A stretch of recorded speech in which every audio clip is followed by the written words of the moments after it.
Today I want to present you my favorite reading and listening resources over the last 2 years. Favorite may not be the right word for it, because I didn't just take the ones I like.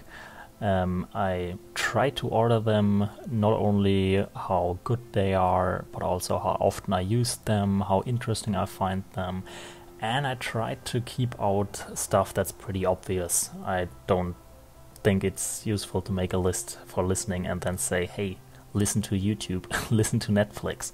So sometimes I picked specific resources, and sometimes it's a website in general, so no specific single text or book.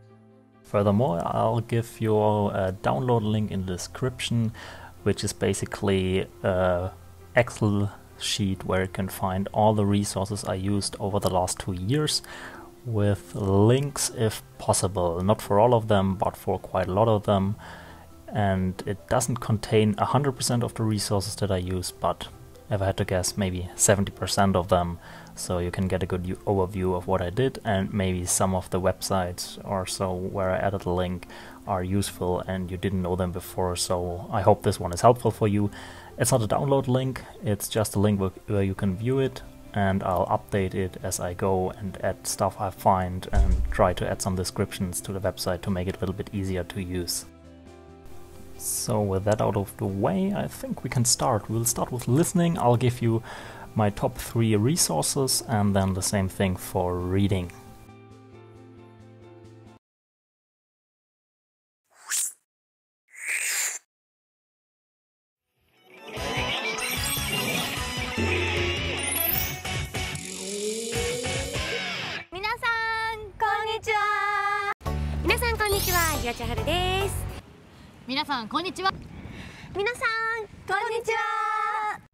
Number 1 for listening definitely for me has to be Moving Japan. I watched them for a really long time, especially in the beginning, and they were also for a long time and are still now somewhat my yardstick where I measured how much I've improved. And in the beginning I understood pretty much nothing, and then after a while I rewatched all the videos. You can really feel how much you improved in a few months, so that's what I used them for a long time. The best part about them is that even if you don't understand anything, the videos are really interesting. The videos are short, have a good clear narration, and the best is there is a ton of them, so you won't run out of material in the next while. The only downside is that a few of the newer episodes have non-native speakers in them, so if this is something you are worried about, you can just stick to the older ones.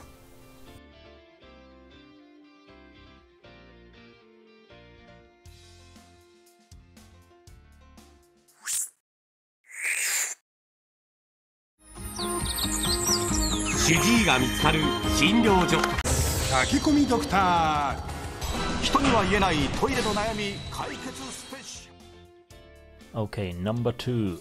Number 2 is a combination of 3 shows, and they may not be for everyone, but I personally really love them. And they are all your more or less typical health shows, but are surprisingly entertaining to watch.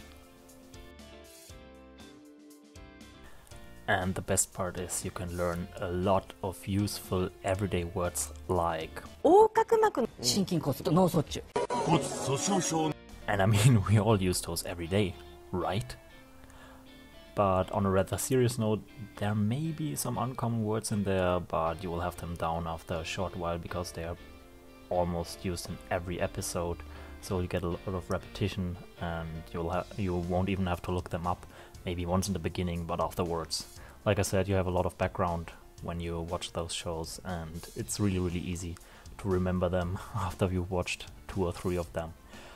So if you don't mind learning some uncommon words and have a little bit of interest in health related stuff, then those shows might be for you.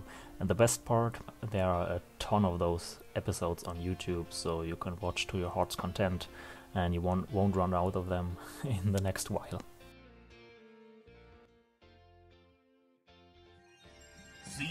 食物繊維は海藻やオクラ、納豆などのいわゆるネバネバ食材に多く含まれており、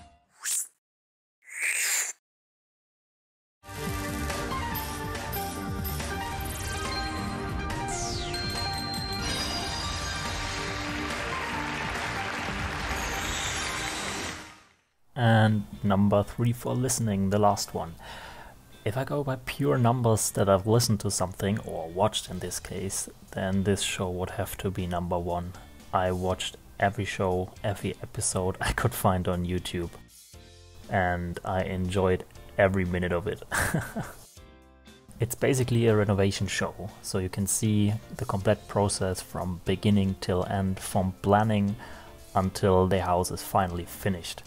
And what I find interesting about this show is that you also get to see how houses in general are built in Japan, and you can often see quite a few differences between, be it America or wherever you live, and it's quite interesting to watch.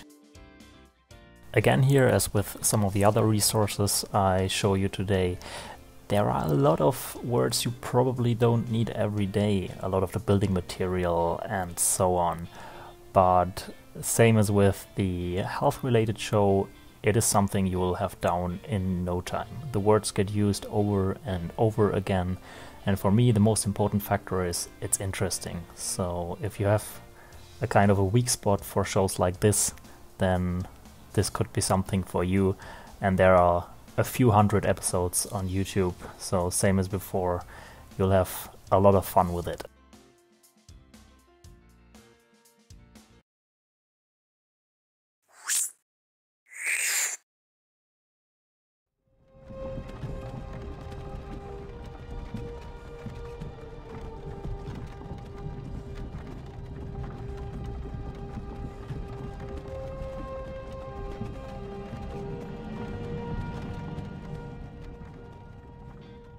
Skyrim. Yes, that's Skyrim. You might be wondering what this has to do with reading, but it's quite simple actually. There are a ton of books scattered throughout the world that talk about the lore and are really interesting to read. On top, if you use the mod that makes unread books glow, you can even go on a hunt and try to read all of them, and there are quite a lot.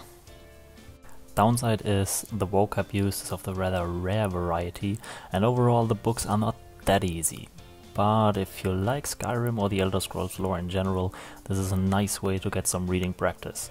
And I think I never read that many books in Skyrim when I was playing in English. So this is something you could give a try. 昔はお前みたいな冒険者だった。いざに矢を受けてしまって。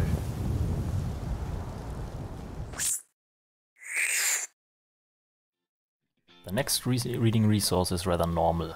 It's just a giant collection of books that you can read for free. You can just search by keyword, genre, or in a lot of other different ways.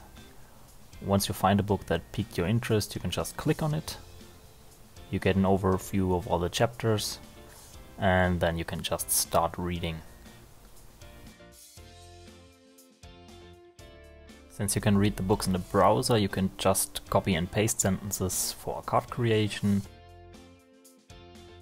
or use Yomi-chan if you have to look up any unknown words.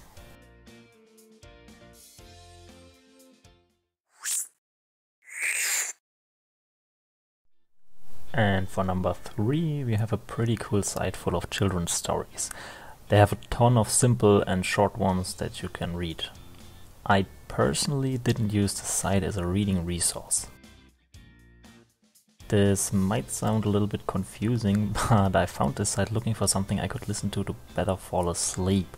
The neat thing about this site is that you don't only have the text, but just by clicking on the download button to the right, you can download a narrated version of the text, which you can then use on your iPod or so. So if you're still in the beginning, you can use this site as a reading resource, or use it for a little bit of relaxation as I did. 昔々あるところに貧しいおじいさんとおばあさんが住んでいました。